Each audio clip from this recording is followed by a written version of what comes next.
네, 안녕하세요. 저는 현재 평택대학교 대학원 상담학과에 재직하고 있는 김용수라고 합니다.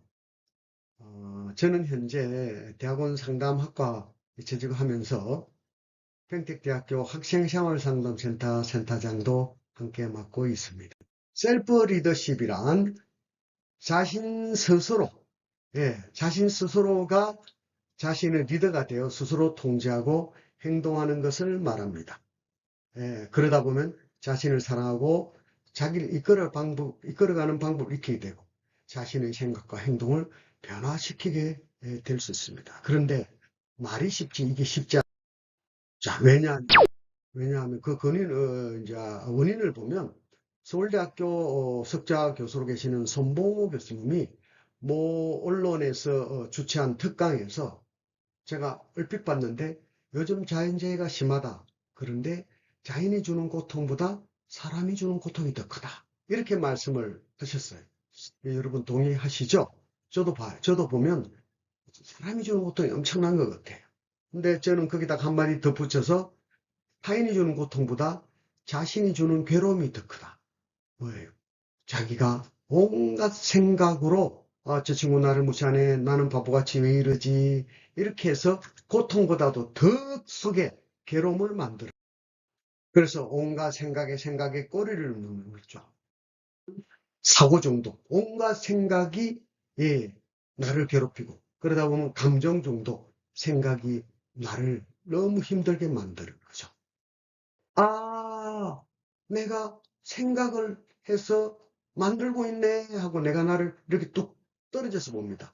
마치 CCTV로 나를 지켜보던 삼자가 나를 지켜보던 뚝 떨어져 보면 생각에서 잠시 빠져나오고 사고 중독에서 빠져나오면 감정에서 벗어나는 그런 이걸 저는 찰나 자각, 찰나 평화, 찰나 지혜랍니다. 뭐, 아, 내가 생각으로 고통에서 괴로움으로 계속 만들고 있네 아는 순간 자각이 딱 되면 아 하고 그 괴롭던 데서 잠시 빠져나오죠. 잠시 평화죠.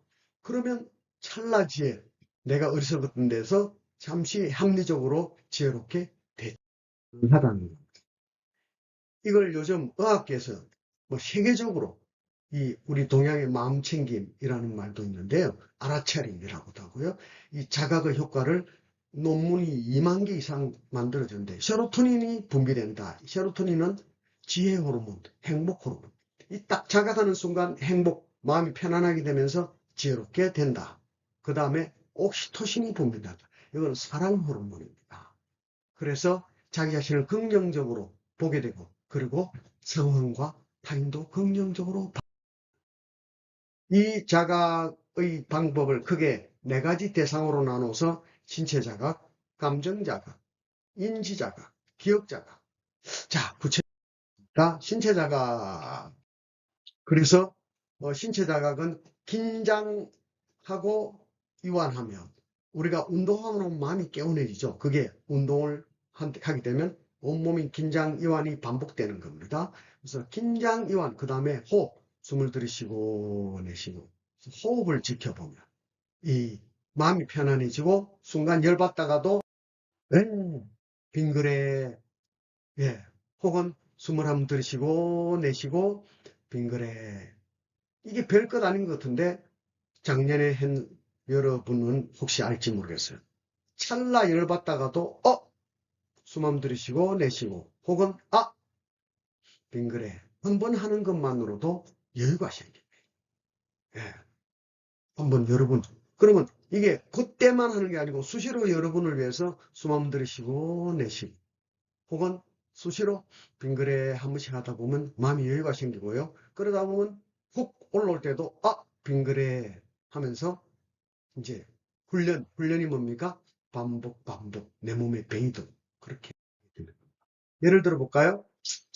저는 이제 88년 아마 여기 계신 여러분 대부분 다는 훨씬 전에 대학원에 입학을 했는데 그때 막 컴퓨터가 나왔는데요. 컴퓨터가 좀 이제 기능이 좀 그때는 많이 떨어져 가지고 화면이 안 좋았어요. 그러니까 눈이 많이 피곤했습니다. 거기에다가 내가 이제 대학원 입학하면서 조교로 근무했는데 그 연구실에 석유 난로가 있는데요. 이게 참 김성능이 안 좋아서 이게 석유 냄새가 나는 게 목도 아프고 눈도 따갑고 그랬어요. 그리고 대학원 졸업한 그 연구실에서도 또 석유 난로를 댄데 계속 불연소가 나가지고 뒷골이 쎄하고 눈도 따갑고 그리고 이제 선임연구원 나보다 두 사람 다 4년 선배였는데요. 완전 올빼미입니다. 요즘 MBTI 여러분 아시겠지만 왕피 항상 마지막에 미루. 근데 나는 왕제이 뭐든지 아침 새벽에 일어나서 중요한 거 하고 그 다음에 오전에는 조금 덜 중요한 거 오후에는 자료 정리 정도 하면 되는데 이분들은 오후에 나오기 시작해서 저녁 때야 일을 시작하니까 내가 너무 힘들었어요. 그때 진짜 잠 안 자려고요. 왜? 같이 팀워크를 해야 되니까. 밤에 커피를 석 잔, 넉 잔 마셨어요. 그러니까 나중에 가슴이 벌렁벌렁. 나중에 누가 부정명이라 하더라고. 그 위험하다고 하더라고. 여하튼, 우리 지도 교수님한테 박사과정을 들어갈 수도 있었지만은, 거의 그 선배들하고 하는 게 너무 힘들기도 해서 제가 유학을, 갔습니다. 근데 유학 가서 그때까지 몇 년 동안 쌓였던 그 피로가, 목 뒷골이 쎄하고요. 그리고 햇빛만 보면 눈알이 아프고 책만 봐도 눈물이 나고 결국은 중간에 유학을 포기하고 돌아올 수밖에 없었어요. 그래가지고 지금까지도 제가 보면 이게 여러분 보세요. 이게 눈물약입니다. 지금 거의 40년, 38년 38년 유학 갔을 때 치면 한 34년 동안 눈물약 없이는 어디 못 다닐 정도로 한 번 나빠지면 이게 회복이 잘 안 됩니다. 몸도 마음도. 하나 더 볼까요? 이제 그 이후에 내가 어떻게 달라졌나? 결혼하고 나서 아내가 이제 밥 준비를 해요. 요즘은 뭐 다 같이 하지만 그때만 해도 아내는 이제 집안일하고 나는 이제 바깥일 한다는 거로. 그럼 막 아내가 밥을 해줘도 짜증을 냈는데 이제는 배고프면 내가 짜증 나지? 여러분도 배고프면 짜증 납니까? 예. 그래서 뭐라도 뭐 우유든 아니면 오이라도 하나 먹고 완전히 배가 고프지 않도록 해주면 뭡니까? 나중에는 덜 짜증나고 기분 좋게 대할 수 있죠. 그 다음에 또 내가 누워서 잠을 딱 자려면 나는 딱 누우면 2초 3초인데 아내는 그때서야 말을 시키죠. 왜 집안일 여러 가지 일들을 이제 자기 전에. 그러면 잠을 놓치면 어떨 때는 아내하고 막 싸우게 돼요. 근데 이제는 미리 나 지금 잠이 오거든 하고 아내에게 표현을 합니다. 그러니까 알아도 안 된다가 아니라 표현까지 해서 미리 문제를 예방하는 것까지 하는 것이 아는 겁니다. 그러니까 아내가 그래 알았어요 내일 이야기해요 하고 이제 지혜롭게 서로 간에 행동을 하게 되죠. 그 다음에 나는 이제 30대 중반까지도 왼손잡이인 줄 몰랐어요. 그게 무슨 말이냐 하면 원래는 이제 왼손으로 밥을 먹으면 오른손잡이하고 옆자리에 앉으면 이렇게 자칫하면 부딪힐 수 있어요. 이 사각 식탁이 있으면 양쪽 왼쪽에 앉아야 되는데 이렇게 오른쪽에 앉으면 수시로 오른손잡이하고 부딪혀죠. 근데 40대 중반까지는 그렇게 그냥 무심하게 했어요. 근데 이제는 미리 딱 자리 딱 보고는 왼쪽에 양쪽 사각 테이블 왼쪽에 앉았습니다. 혹시 누가 앉아있으면 잘 모르는 사람이라도 죄송합니다. 제가 왼손잡이입니다. 이렇게 양해를 구해서 왼쪽에 앉습니다. 이게 아는 것입니다. 알아도 안 된다가 아니라 이걸 미연에 다 조치까지 하는 거죠. 그 다음에 사실 이 만화를 제작한 지가 10년도 넘었습니다. 그러면 내가 감기를 앓은 지가요, 한 15년 정도 돼요. 여러분, 감기는 뭐 1년에 한 2번씩은 기본으로 다 앓지 않습니까? 근데 나는 감기 앓은 지가 15년. 여러분, 나 같은 사람이 있으면 아마 내과나 가정의학과 원장님들은 굉장히 힘드실 거예요. 근데 15년 동안 원래 저는 강한 체질이 아닙니다. 다만 목이 좀 안 좋네 하면 미리 이렇게 차를 마시거나 사탕 하나 씹거나 혹은 또 조금 춥다 싶으면 따뜻한 옷을 입거나 너무 또 힘들면 마침 내 연구실에 이 소파가 있는데 소파에서 한 잠 살짝 한 3분, 5분 눈을 붙이기도 하면서 이제는 감기를 아예 안 예, 이렇게 예전에는 내가 두뇌 가지고 작은 병은 200번 신호고요. 큰 병은 2000번 아닙니다. 죄송합니다. 작은 병은 20번 신호가 오고 큰 병은 200번 신호가 온다는데 저는 이제 미안해요. 다음에 이제 우리 제자 사례 발표 원래 긴장하지 않는 제자가 업무 보고를 하는데 이번에는 임원들 앞에서 보고한다니까 굉장히 긴장했어요. 그래서 너무 떨리던 차에 내가 지금 떨고 있네 하고 긴장하고 있는 장하고는요. 우리는 떨지 말라고 더 떨어라. 막 더 떨었대요. 더 떨고 호흡하고 그렇게 하고 나니까 오히려 여유롭게 긴장하지 않는 나를. 그래서 교수님 효과 봤어요 하고 예전에 이제 한번 저한테 이야기하더라고요. 그 다음에 자, 감정의 홍수 상태라는 게 뭐냐면 마음이 불편하면 아까 고통이 괴로움으로 자꾸자꾸 올라가서 이성을 서서히 마비시키는 감정의 홍수 상태에 접어듭니다. 이때는 옆에서 옳은 말에도 귀에 안 들어와요. 예, 지능지수가 한 30% 정도 다운된대요. IQ 평균 100인데 30% 다운이면 70이죠. 그럼 경도 지체, 동네 강아지가 70 수준이니까 바보같이 어리석게 대처할 수가 있는 겁니다. 아, 아, 내가 지금 감정의 홍수 상태, 즉 마음이 불편하네. 이걸 우리는 문제소유라고 합니다. 마음이 불편한 사람이 약속했는데 열받아요. 아니 이것이 그렇게 내가 시간 맞춰 오라 했는데 하고 열받으면 내 마음이 불편하죠. 그러면 마음이 불편한 사람이 문제를 소유했습니다. 상대방은 지금 늦었지만 여유롭게 온다면 문제소유 아니에요. 그런데 뭡니까? 그 친구도 조급하게 오면 문제 소이고. 강의 시간에 학생들이 떠들어요. 자기들은 재밌게 좀 이야기한다고. 근데 난 자꾸 신경 써요. 그러면 누가 문제 소유죠? 예. 내 마음이 불편하면 내 문제. 현재는 학생들이 문제 없는데, 어이, 그 학생, 지금 뭐 하는 거야? 하고, 뭐라니까 따끔하게 그 학생들이 굉장히 무안합니다. 그러면 그때 그 순간 학생들은 문제를 소유했습니다. 그때 내가 먼저 내가 지금 문제 소유했네 하고 내가 마음 불편한 걸 아는 순간 잠시 아까 찰나 자각이 찰나 평화가 되죠. 그러면 찰나 지혜 이걸 뭐라 할까? 아니면 놔두고 이거 재밌네 재밌네 한마디 이렇게 편안하게 할 수도 있겠죠. 이렇게 지혜롭게 생각합니다.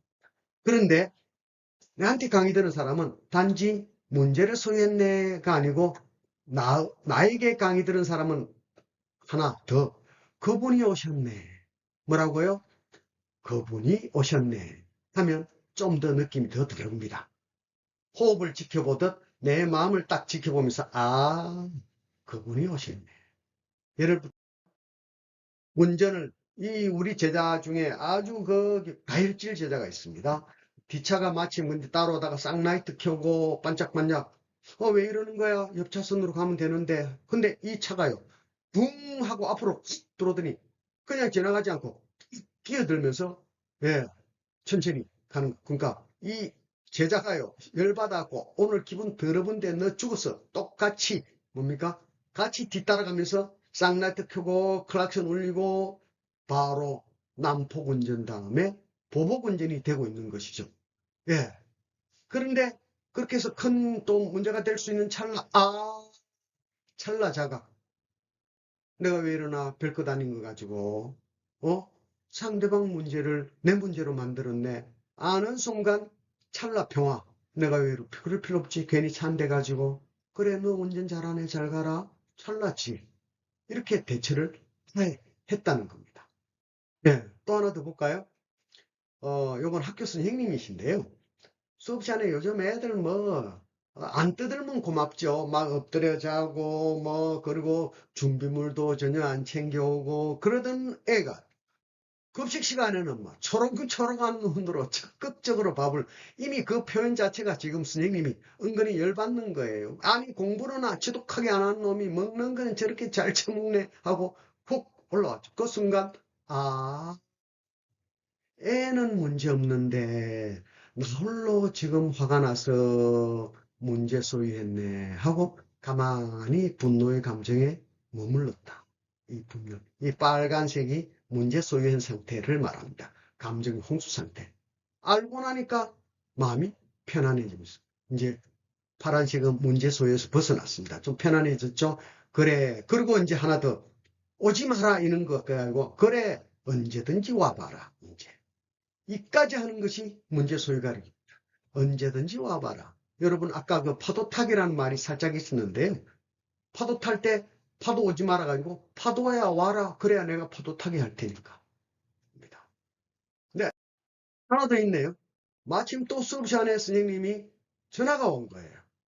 근데 보니까 행정실이에요.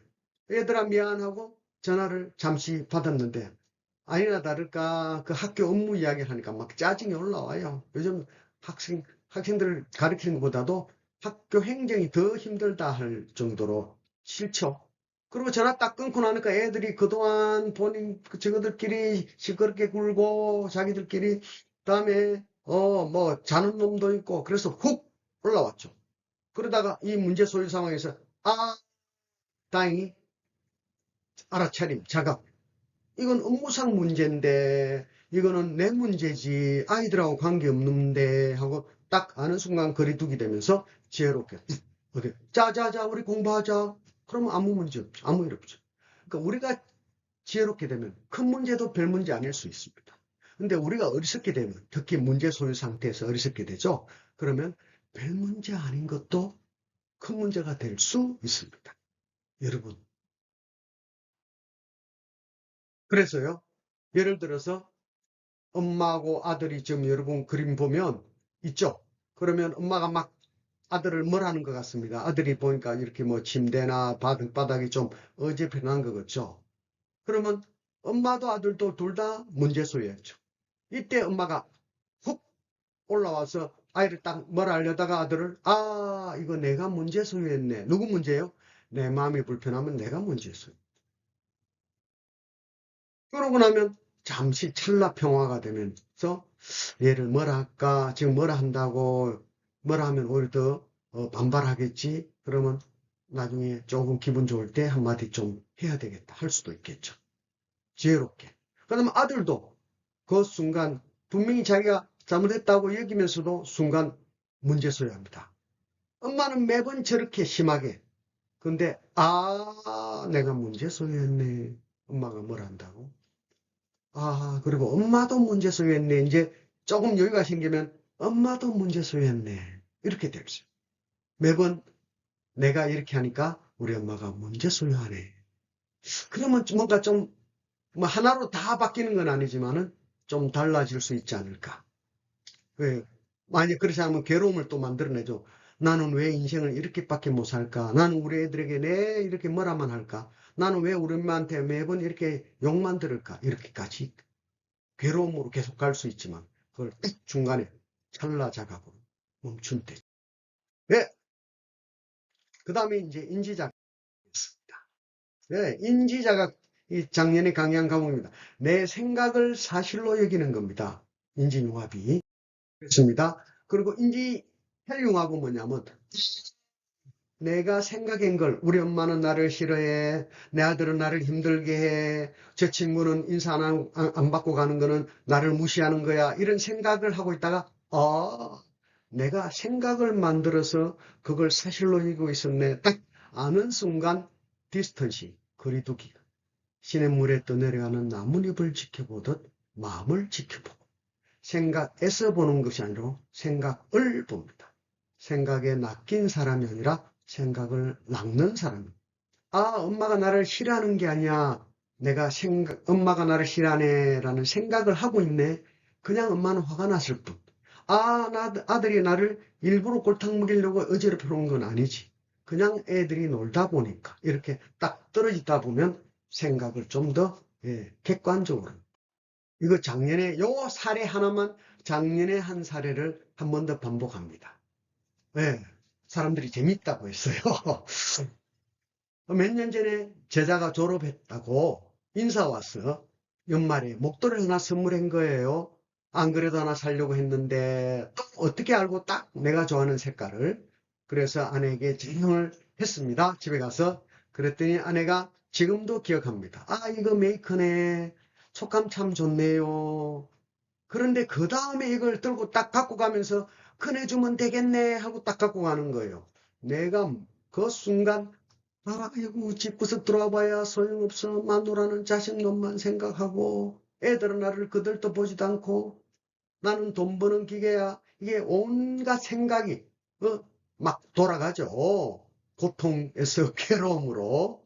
자, 이거 사실입니까? 내 생각입니까? 사실입니까? 내 해석입니까? 여러분은 사실 해석이라고 할지 모르지만 사실이지요? 라고 거기에 빠졌을 때는 이야기해요.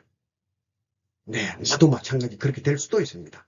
그런데 그날은 번쩍 그분이 오셨네. 그리고 바로 내가 뭘 만들었지. 이제는 내가 문제소유 딱 하면 뭘 만들었지. 뭔가 만들어서 문제소유한 거죠. 아내는 자식만을 위해 주고 나는 챙겨주지 않는다는 생각을 만들었고. 이렇게 딱 아는 순간 ANT, Automatic Negative Thought, 자동적 부정사고가 APT, 자동적 긍정사고로 바뀝니다. 아내는 엄마니까 애들 먼저 챙기려는 거잖아. 자기는 안 챙기면서 애들 챙기고 남편 챙기고 동네 이웃도 챙기고. 그러니까 누가 놔두란 말입니다. 이렇게 하더라고. 내가 놔두란 적도 없죠. 예, 그날은 여보 우리 저녁 먹고 산책 한번 할까 하니까 좋지요. 그래서 같이 설거지하고 돌면서 나도 용기를 내서 아내에게 당신 아까 그네 목도리 준다고 가져갈 때 내 좀 섭섭하더라 고백했어요. 아이 메시지라고 합니다. 그랬더니 아내가 내 몰랐는데 당신 서운했겠네 하고 내 마음을 좀 알아주더라고요. 그리고 목도리 하나 사주대요. 물론 내가 준 것보다 좀 못했습니다. 근데 마침 큰 놈이 군대 가는 바람에 내가 목도리 2개 다 했어요. 예. 하나 더 볼까요? 우리 대학원 재학생 중에 이미 몇 년 전에 졸업했습니다만 기업체 임원이 있었습니다. 졸업하고 뭐 상담으로 뭐 봉사를 하고 싶다. 뭐 그런 마음이 좀 있었대요. 근데 이분이 이제 교육실 실장을 했습니다. 근데 어느 이제 홍 대리가 연락도 없이 늦다는 말을 과장한테 듣고는 열받아가지고 아니 일하기 싫으면 그만두라고 해 하고 막 화를 확 냈대요. 화를 딱 내고 난 그 다음에 하고 알아차림이 자각이 왔어요. 뭔가 올라오는 걸 느낄 수 있고 문제 소유했네. 생각을 또 만들었네. 뭐 요즘 임금 협상하는데 몸값 올리려고 그러나 요게 금방지게 뭐 이런 생각들이 지나간 거예요. 알고 나니까 좀 마음이 가라앉더래요. 그리고 마침 홍 대리가 왔을 때 오늘 시장님 제가 좀 늦었습니다 하니까 오늘 무슨 일이 있었나 하니까 죄송합니다. 오는 길에 사고가 아니고 사실은 그 근처에 시골에 부모님이 살고 계시는데 새벽에 편찮으시다고 연락을 받고 급하게 가가지고 대학병원 응급실에 입원시켜 드리고 그리고 이제 좀 늦게 지금 출근하는데 마침 폰을 놔두고 가는 바람에 연락을 못 드렸습니다. 그래서 그 부하 직원하고 이야기를 주고받고다가 오히려 서로 속사정 알고 더 가깝게 됐습니다. 그래서 이 제자가 하는 말이 교수님 문제가 아니고 문제를 어떻게 해결하느냐가 문제더라고요. 그 문제가 있다. 네, 아주 명언입니다. 하나도 있네요. 이거는 또 제 사례입니다. 제가 이제 군대 갔다 온 아들이 지금 아들이 이제 10년 전에 군대 갔습니다. 갔다 온 아들이 복학을 합니다. 그래서 원룸을 이제 얻었는데 3층이더라고요. 그래서 아내와 함께 내 차에 뭐 온갖 그 자취할 살림살이를 실어가지고 갔습니다. 그래서 3층까지 실어 나르고 또 뭐 마트에 몇 번 가가지고 생활할 것도 이제 실어서 이제 나르고 그러다가 내가 허리가 좀 안 좋은 차에 허리도 안 좋아서 파스도 바르고 그랬어요. 그리고 그날 그냥 오면 되는데 아내가 언제 또 오겠냐 해서 하루 자고요. 그리고 다시 또 뭐 일하고 있는데 아들이 이 벽에 기대가지고 폰 보면서 빨리 안 가? 이래요. 순간 내가 이게 서운한 분노가 올라오는 거예요. 아니 뭐라고 니 때문에 이렇게 일하고 있는데 뭐 육군병장 만기 전역 웃긴 소리 하지 마 임마. 그랬다면 아들도 반발하고 아마 관계가 많이 이렇게 악화될 수 있었을 거예요. 그런데 그 순간 다행히도 그분이 오셨네. 이제 내가 이제 전문가잖아요. 그분이 오셨네. 알고 나니까 비로소 내 마음도 보이지만 아들 마음도 보이더라고요. 뭐 아들에게 우리가 1박 2일 동안 지내면서 입만 열면 아들 밥은 어떻게, 반찬은 어떻게, 빨래는, 건조는, 냉장고 정리는, 분리수거는, 또 뭐 아내가 하는 말이 음식물 쓰레기는 안 되면 냉동실에 얼리라까지. 뭐예요? 아들이 특히 그런 잔소리 듣기 싫어하는데 1박 2일 동안 우리가요 계속 결국 잔소리 한 셈이죠. 걔도 1박 2일 동안 참았던 거예요. 예. 그래서 얼른 아내와 함께 집으로 돌아와서 아들에게 내가 연구실에서 카톡을 하나 개인적으로 보냈어요. 아들, 엄마 아빠한테 잔소리 듣느라 고생 많았다. 그런데 아빠 좀 섭섭하더라. 그래도 열심히 너를 위해서 일하고 있는데 빨리 안 가라니까 정말 힘 빠지더라. 그러니까 아들이요. 가족톡에 글을 하나 올렸어요. 엄마 아빠 고생 많았지요. 정말 고맙습니다. 여러분 보기에 이게 짧은 글 같지만은 그때까지 받은 가장 장문의, 지금도 그래요. 우리 아들 노력절약형이라고 여러분 뭐든지 최소한으로 뭐 이형 키업, 여러분도 혹시 그런 분 있는지 모르지만 이런 식의 문자 카톡만 했는데 완벽한 문장 2개를 올렸어요.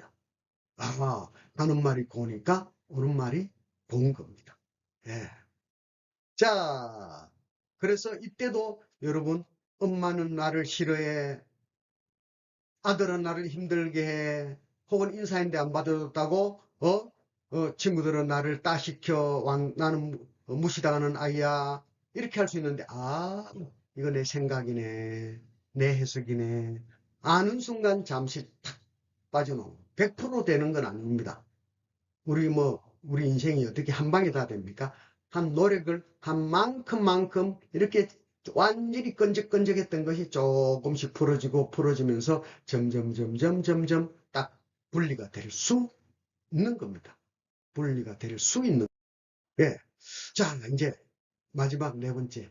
기억 안 되는 이유는 뭐냐? 감정에 물든 어떤 현상을 우리가 접하면요. 해마의 감정과 기억과 편도의 감정이 같이, 그래서 감정에 물든 기억이 올라옵니다. 자, 내 몸매는 좀 여러분 보시기에 어떨지 모르지만 지금보다도 예전에 더 살이 좀 쪘어요. 그래서 좀 통통합니다. 몸매. 특히 남들이 부드럽다 편하다면 나를 약하게 보는구나. 누가 원만하다면 대학 때 친구가 눈도 동글, 볼도 동글, 몸도 동글, 굴러간다 해서 내가 좀 동글동글하게 보이는구나. 그래서 기분이 별로였어요. 그러는 차에 아들이 작은 놈은 키가 1m 80이에요. 근데 큰 놈은 딱 남들이 붕어빵이라고 합니다. 근데 그 큰 애가 양념 불고기, 갈비찜 이런 거는 3그릇씩 먹어요. 근데 마음에 드는 음식 없으면 한 그릇도 안 먹으면 내가 화가 나가지고 그따위로 처물라면 처먹지 마. 그래 처물이 몸이 굶어야지. 할 때 그 아들 문제예요, 내 문제예요. 사실은 나한테 잠재된 내 문제가 나도 모르게 아들에게 투사되는 거죠. 왜? 내 문제를 상대 문제라고 하는 거예요. 여러분도 혹시 그럴 수 있습니다. 내가 평소에 뭔가 힘들었던 게 상대방 관계에서 뭔가 이렇게 자극이 되면 상대방 문제라고. 또 볼까요? 이건 신혼 때 아내가요. 식사하세요 하는데 보니까 수저가 없어요. 순간 아니 수저를 왜 안 놔주는 거지? 나를 만만하게 보나? 같이 직장 다닌다고 나를 무시하나? 그 당시에 아내의 월급이 내보다 더 많았습니다. 어, 그러다가 아니야 이건 고정관념이야. 같이 놓으면 되지. 근데 그래도 계속 수저 안 놓으면 신경 써요. 그러다가 어느 날 왜 마음이 불편하지? 왜 바꾸려고도 잘 안 되지? 하다가 순간 내가 어릴 때부터 부모님 심부름을 도맡아. 우리 형 있고 동생이 있는데 형은 별명이 곰입니다. 눈치 없어요. 동생은 사고만 안 치면 될 정도. 그래서 내가 맨날 지금도 나는 과일 잘 깎습니다. 커피 타고 과일 깎고. 그렇게 매번 하다가 아내하고 연애하니까요. 데이트할 때 수저 챙겨주고 하면 너무 기분이 좋았어요. 마치 데이트하면 수저 챙겨주는 것이다 할 정도로. 그래 너무 좋았는데 아내가 수저를 안 챙겨줄 때 내 그때 사랑받고 대우받고 인정받는 그 마음이 좌절된 거예요. 사실. 그거였구나.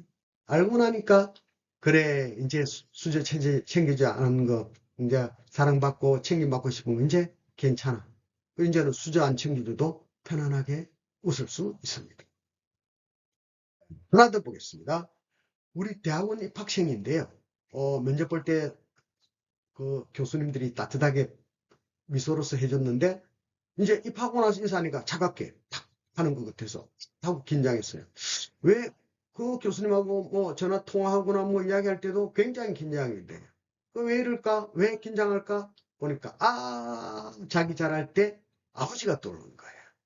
아버지가 자수성가한 분인데 철저하게 자기 관리하고 예의를 따지실 때 그래서 좀 게으르거나 예의 없는 걸 용납하지 않으셨어요. 그래서 집안이 좀 공포 분위기였던 거예요. 그때 그 아버지에 대한 느낌이 그 교수님한테 올라온 거죠. 여러분도 그럴 수 있습니다. 여러분이 대하는 교수님이나 여러분이 대하는 또 누군가에게 그런 예전에 내가 불편했던 사람에 대한 느낌이. 그래서 딱 그것이 오버랩 딱 돼서 살아난 거죠. 네. 그러다가 좋다. 내가 그랬으니까 한번 부딪혀보자고 일부러 별일 없는데 교수님 인사 한번 드리겠다고 교수님 찾아갔대요. 그러고는 전혀 긴장하지 않고 즐겁게 대화를 했답니다. 이제 자기 자신을 극복하게 된 것이죠. 그러고 나니까 비로소 이제 그 친정 아버지에 대한 그 거부감도 사라지고 그리고 돌아가신 아버지 산소에 가는 것도 예전에 싫었는데 이제는 아버지가 그립고 아버지 산소에 가고 싶다. 그러니까 문제가 아니고 그것을 대하는 나의 마음이 문제. 자, 이제 마지막 페이지입니다. 나는 누구인가? 나는 당신의 영원한 동반자이다. 나를 통제하기 쉽다. 그러나 단호해야 한다. 나를 잡아 길들이고 훈련시키고 단호하게 통제하면 나는 당신의 발밑에 이 세상을 바칠 것이다. 단호하게 나와 함께 편안히 살아라. 그러면 내가 당신을 파괴할 것이다. 답은 네, 작년에 했죠. 습관입니다. 습관의 힘이라는 책에서 나온 내용입니다. 여러분 오늘 이 배운 신체 자각, 감정 자각, 기억 자각, 인지 자각을 여러분 습관으로 만들면 여러분 인생에 여러분이 주인이 되는 거예요. 100% 되는 게 아니고 만큼만큼 여러분이 조금이라도 한번 빙그레 한번 오늘 배운 기념으로 오늘 저녁에 그분이 오셨네. 혹은 내가 만들었구나. 어린 시절 그것이 너가 왔구나. 이렇게 한 번씩이라도 실천해 보면 여러분 인생의 주인으로 조금씩 가지 않을까. 그것이 바로 셀프 리더십. 네, 경청해 주셔서 감사합니다. 마치겠습니다.